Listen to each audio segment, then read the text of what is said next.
Les lois de la physique régissent le comportement de la matière et de l'énergie. De la mystérieuse roche dorée à langue qui pouvait voler, voici les 15 choses les plus folles qui défient les lois de la physique. Numéro 15. Le go-back. Le go-back est un objet en forme d'œuf avec des bords tranchants.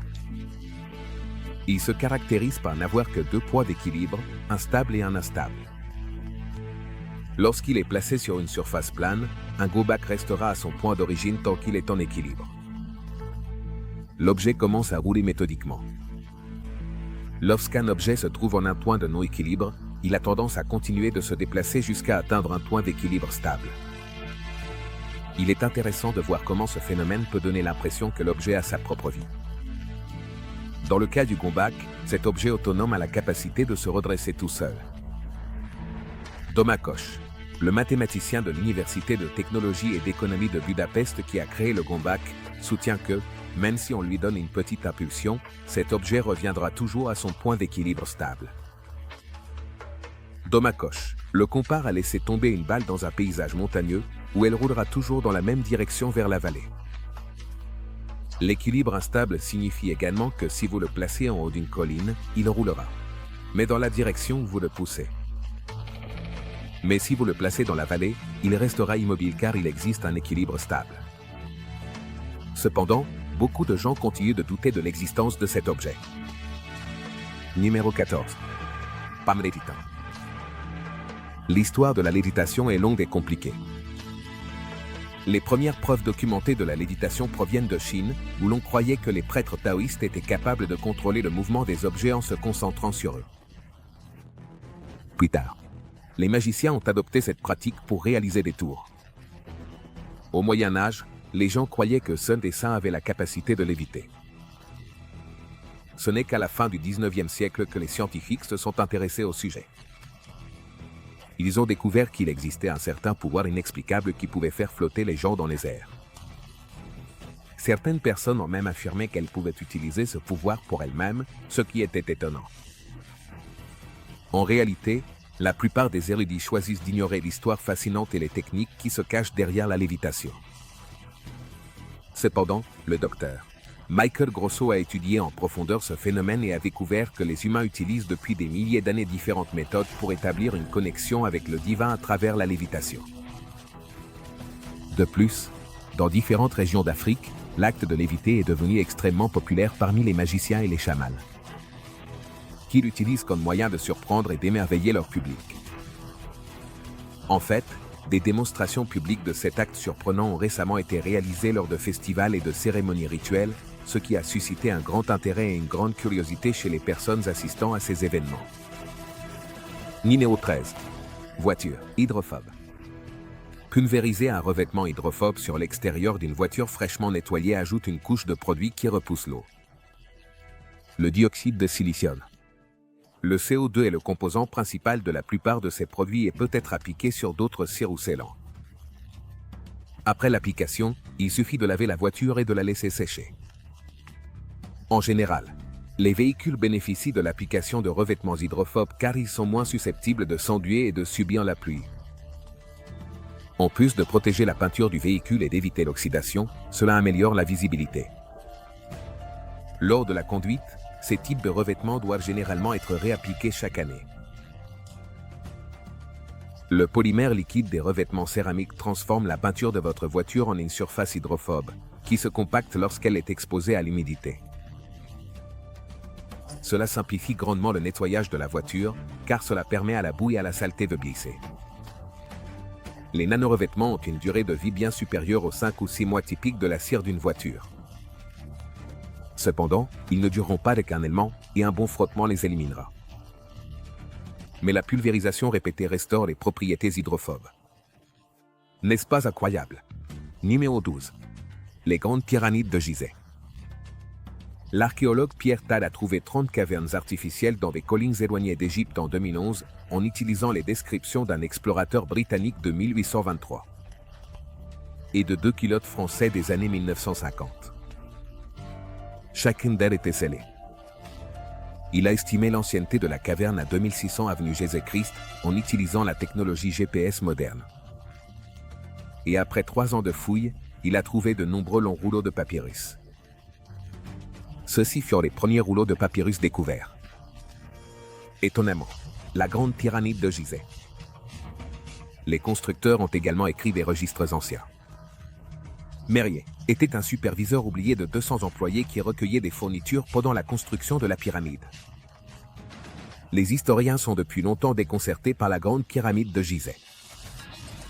Étant donné que la pyramide a été construite avec 2,3 millions de blocs de pierre, il faudrait 20 ans pour la construire. Si un bloc était placé toutes les 5 minutes de chaque heure, 24 heures sur 24, quel est le problème? Chaque bloc pèse au moins 2 tonnes pendant 20 ans. Cela équivaut à placer 1 764 000 livres de pierre par jour. Ce qui amène à la question, comment les travailleurs ont-ils fait pour déplacer toutes ces pierres? Il a été spéculé que des extraterrestres ont aidé à la construction de la pyramide, mais il n'y a toujours pas de preuves pour soutenir ces suppositions. Numéro 11. Le rocher doré. Le rocher doré de Kiektiyo, Myanmar. Il ne ressemble à aucun autre bâtiment car il semble défier la gravité. Tu peux te couvrir les yeux autant que tu veux, mais ce rocher est dangereusement près du bord de la falaise et sur le point de tomber à tout moment. À environ 160 km de Yangon, se trouve cet incroyable vestige, également connu sous le nom de pagode Kiektiyo. Le rocher doré est sur la colline de Kiektiyo, à 100 mètres au-dessus du niveau de la mer. La pagode, qui se dresse sur un grand rocher, a une taille très modeste, puisqu'elle ne mesure que 7,3 mètres de hauteur. Selon la légende urbaine, le rocher repose sur les cheveux de Bouddha. C'est peut-être tout ce qui explique l'équilibre apparemment étonnant du rocher. C'est l'un des lieux les plus sacrés du Myanmar. Le rocher a une longue histoire de signification. On dit qu'il est dans un état spectaculaire, ce qui en fait une destination fréquente pour les pèlerins. L'or imprègne maintenant chaque fissure du rocher, qui était à l'origine couvert de feuilles avant d'être entièrement recouvert d'or. Les feuilles couvertes par les fidèles au fil des ans, de novembre à mars, sont le pic de la saison de pèlerinage, au cas où vous planifieriez de visiter ce lieu historique. Numéro 10. Les trobans. Pierre croissante. La mère nature semble toujours avoir un phénomène étrange de puce dans sa manche. Quand nous pensons avoir tout vu dans ce clip, il y a le fascinant royaume des trovans, un type de phénomène géologique. Kostest, un petit village de Roumanie, un endroit où ces roches bulbeuses, inhabituelles, ont été découvertes. Les trovans peuvent être décrits comme des roches rondes avec de petites irrégularités. Leur taille peut varier de moins d'1 pouce de diamètre et quelques grains de poids, jusqu'à 4,5 mètres de hauteur et de nombreuses tonnes de poids. Depuis le XVIIIe siècle, de nombreux curieux ont spéculé sur la possibilité que ces roches inhabituelles défiant la gravité soient des œufs de dinosaures, des reliques végétales ou même des capsules extraterrestres. Au début, les chercheurs pensaient que les trovans étaient des concrétions ou des monticules de particules minérales situées entre les couches de roches. Les noyaux communs incluent des galets, des feuilles, des coquilles, des os et des fossiles avec des minéraux qui précipitent hors de l'eau pour former le bord. Ces trovans sont si extravagants qu'ils ont été intégrés à la mythologie régionale. Ils sont censés mûrir pour devenir des adultes capables de marcher et même d'avoir une descendance. Statistiquement parlant, ils ont probablement raison, en voyant comment les trovans se multiplient mystérieusement. Numéro 9. Les chèvres des montagnes. Malgré l'extrême verticalité de la paroi rocheuse entourant le barrage de Saint-Gino, ces chèvres des montagnes pourraient l'escalader avec une relative facilité, grâce à la rugosité de la surface. Si tu vis dans le nord de l'Italie et que tu vois un bouquetin des Alpes, tu te demanderas si escalader cette paroi presque verticale en vaut vraiment la peine. Selon la BBC, les bouquetins le font parce qu'ils ont besoin de sel pour leur régime végétarien. Et le béton leur sert de source de sel peu orthodoxe. De plus, il est fascinant d'observer comment ces chèvres des montagnes démontrent leur habileté à grimper et à trouver des sources de nourriture dans des endroits apparemment inaccessibles. Leur dextérité et leur adaptation à leur environnement sont vraiment impressionnantes. Il est également intéressant de considérer comment ces chèvres des montagnes ont évolué au fil du temps pour faire face aux défis de leur habitat montagneux et tirer parti des ressources disponibles. Cela a beaucoup de sens, car toutes les créatures ont besoin de sel. Nos nerfs et nos muscles ne peuvent pas fonctionner correctement sans cette substance vitale. Les chèvres femelles en ont besoin pour nourrir et s'occuper de leurs petits, et c'est pourquoi on ne peut observer que des femelles et leurs petits sur ce barrage. De plus, les coussinets élastiques et caoutchouteux sous les pieds d'une chèvre sauvage lui offrent une plus grande capacité d'adhérence à la roche. De même, le bord extérieur de son sabot est dur et pointu, ce qui lui permet de s'accrocher aux minuscules aspérités de la surface de granit. Incroyable. Les chèvres des montagnes font preuve d'une détermination admirable pour obtenir ce dont elles ont besoin. Numéro 8. Lumière des étoiles. Premièrement, faisons un effort pour décrire le contenu et son fonctionnement. Imaginez un morceau de plastique flexible dans toutes les directions avec une marque brûlée de la taille de l'ascension. D'un côté, une explosion nucléaire a causé la tache brûlée. Starlight était un morceau de plastique qui ressemblait et se sentait comme n'importe quoi. Mais seuls quelques privilégiés du monde scientifique pouvaient le comprendre. Selon le créateur de Ward, sa création peut résister et se protéger des hautes températures. En plus de quelques traces de céramique, le plastique pourrait avoir inclus jusqu'à 21 types de polymères organiques. Et des copolymères avec un œuf, Ward a montré les capacités uniques de la lumière des étoiles. Le point de sublimation d'un diamant est de 6000 degrés Fahrenheit. Ainsi, Starlight a résisté à des rafales de laser à 18 000 Fahrenheit, ce qui est 3 fois plus chaud. La lumière des étoiles était résistante à la chaleur et au feu et aurait pu être utilisée comme barrière thermique. En raison de ses propriétés remarquables, la lumière des étoiles aurait pu révolutionner la société. Malheureusement, 20 ans après l'invention de Ward, la lumière des étoiles n'a pas modifié notre compréhension de l'univers et continue de déconcerter les scientifiques. Numéro 7. Métal à mémoire de forme. Il existe deux phases ou structures cristallines différentes dans le métal à mémoire de forme. La première phase est la phase superélastique du site de Martin, qui peut être prédite en mesurant la température et les tensions internes. La deuxième phase est la phase austénitique. À des températures plus basses, le site de Martin est présent, tandis qu'à des températures plus élevées, il passe à la phase austénitique. À température ambiante, un alliage à mémoire de forme se transforme en site de Martin, ce qui permet une plasticité extrême. De plus, il est important de souligner que cet alliage peut revenir à sa forme originale une fois qu'il est chauffé ou que la charge est supprimée, ce qui en fait un matériau très polyvalent et utile dans diverses applications industrielles. L'alliage subit un changement de phase du site de Martin au site d'Austin lorsqu'il est chauffé. Ce processus de changement de phase est crucial, car il permet au métal à mémoire de se souvenir de sa forme originale. En entrant dans la phase austénitique, le site de Martin se forme à de faibles tensions liées à de basses températures. Cependant, il est important de souligner que l'austénite peut également exister à des températures et tensions plus élevées, ce qui en fait un matériau polyvalent et adaptable. Ainsi, l'austénite est un matériau qui peut se trouver dans une large gamme de conditions et d'environnements, ce qui lui confère une grande importance dans diverses applications industrielles et technologiques. Numéro 6. La fontaine de Héron. Héron d'Alexandrie était un célèbre inventeur grec qui a développé la fontaine de Héron pour mieux expliquer à ses élèves les fondements de la physique et des mathématiques. Selon les historiens, Héron était actif vers l'an 70. Il enseignait sans aucun doute à l'ancienne université d'Alexandrie, en Égypte, et utilisait plusieurs de ses inventions comme aide à l'enseignement. L'une des méthodes d'enseignement utilisées par Héron était l'utilisation de l'eau dans une bassine. Dans cette expérience, l'eau, qui contient de l'énergie potentielle gravitationnelle, tombe au sol et utilise la pression pneumatique de l'air dans le récipient d'alimentation en air pour propulser l'eau dans le récipient d'alimentation de la fontaine supérieure. Il est important de noter que la fontaine de Héron s'éteindra automatiquement lorsque le niveau d'eau dans l'alimentation descendra en dessous du tube de sortie. De plus, il est intéressant de souligner que cette expérience a de nombreuses variantes. Méthodes de construction possibles en fonction du temps et des matériaux disponibles.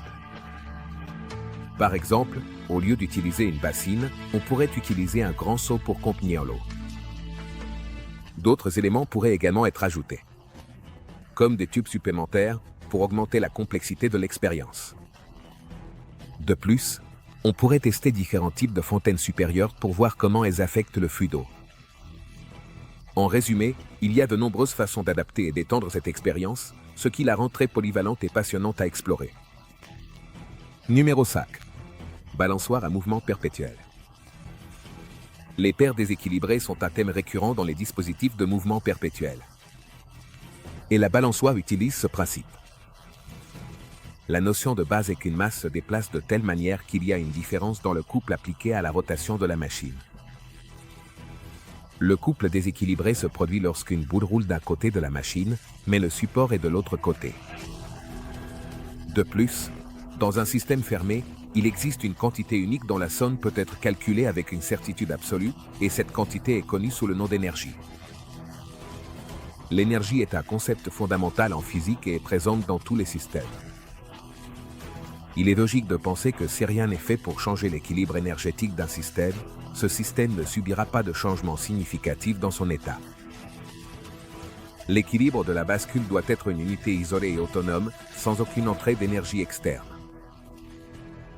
Il est fondamental que la quantité totale d'énergie entrant dans le système soit égale ou inférieure à la quantité totale d'énergie sortant du système, afin que la machine puisse maintenir un mouvement perpétuel. De plus, il est important de souligner que l'idée principale derrière les machines à énergie perpétuelle est qu'elles pourraient être utilisées comme une source inépuisable d'énergie, ce qui en fait une alternative prometteuse pour répondre à nos besoins énergétiques à long terme. Numéro 4. Colline magnétique. Tout le monde sait ce qui s'est passé quand Jacques et Gilles ont monté un seau d'eau sur la colline. C'était un accident terrible, mais pas inattendu car les choses ont tendance à rouler vers le bas.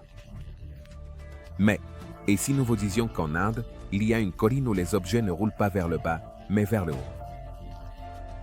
La colline magnétique est une merveille naturelle qui crée un chemin très intéressant. Une illusion d'optique. À environ 30 km de Lake City, vous trouverez un tronçon de route qui semble défier les lois de la physique. Les voitures au ralenti sur ce tronçon de l'autoroute Lake Argyle sont inexplicablement attirées vers le ciel à une vitesse constante de 20 km/h. Toute voiture se trouvant sur cette colline a la surprenante capacité de rouler avec le moteur éteint. Cette colline mystérieuse a été connue sous différents noms, tels que la colline du mystère et la colline de la gravité, en raison des phénomènes étranges qui s'y produisent.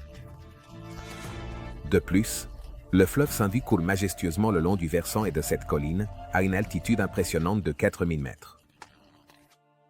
Selon les croyances des habitants de Ladakh, il existe la conviction que ceux qui empruntent ce chemin pourront atteindre le paradis. On dit que les personnes dignes d'y être seront attirées sans aucun effort de leur part, tandis que ceux qui ne sont pas dignes seront condamnés à ne jamais atteindre leur destination. Numéro 3. Col de gravité.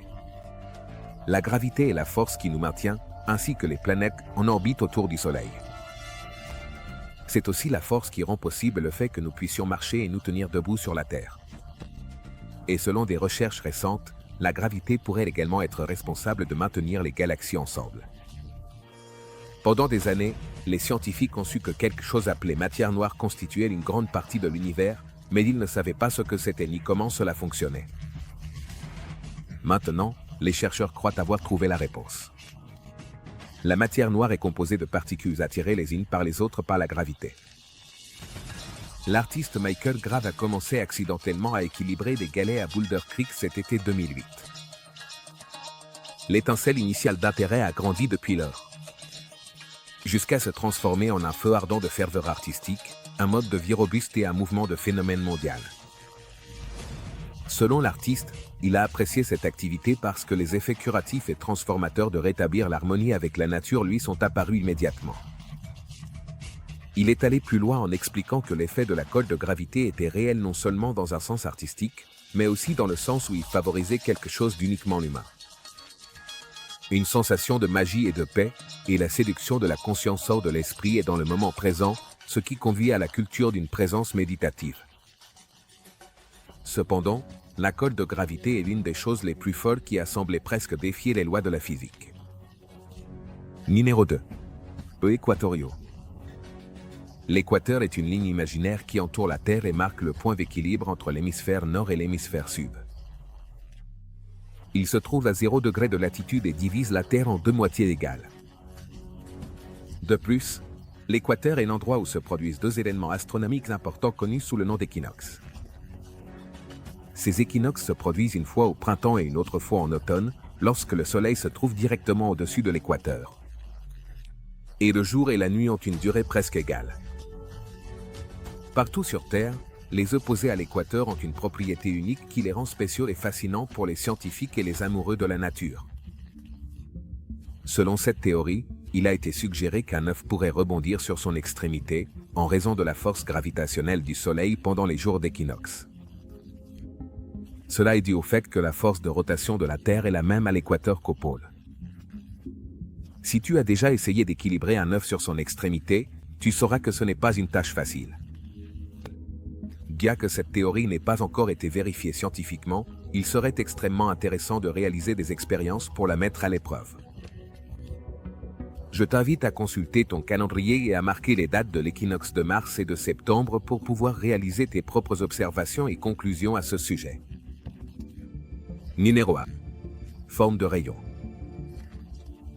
Un composant essentiel de cette technologie est un algorithme pour créer des surfaces générées par ordinateur qui modélisent la lumière. Les caustiques sont les effets lumineux impressionnants que l'on voit sur les surfaces proches à la suite de la réflexion de la lumière dans l'eau d'un verre ou d'une piscine.